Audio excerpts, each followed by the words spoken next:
When learning how to fight for the balance in a handstand, you don't want to just place yourself in a perfect position and then just hope and pray that you're going to stay there. Instead, what you need to do is learn how to fight for the balance, or even manipulate the balance in your handstand so that when you aren't in an absolutely perfect straight up and down position, you can still save it. So what you're going to do for this drill, start about a foot away from the wall. You're going to make sure that you tuck your hips under and pull your ribs in. So don't stick your butt out. Tuck the hips under like a plank position. Hinge the shoulders forward past your fingers. It's going to be really, really heavy right here. Leaning forward, coming off the wall, and then you're going to press yourself back towards the wall.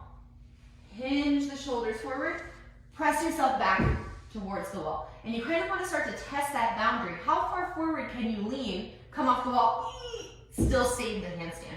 Sometimes you might go too far, open, and not be able to save it, but you still want to fight as hard as you can to try to come back to the wall. That's going to teach you how to really fight for the balance in your handstand.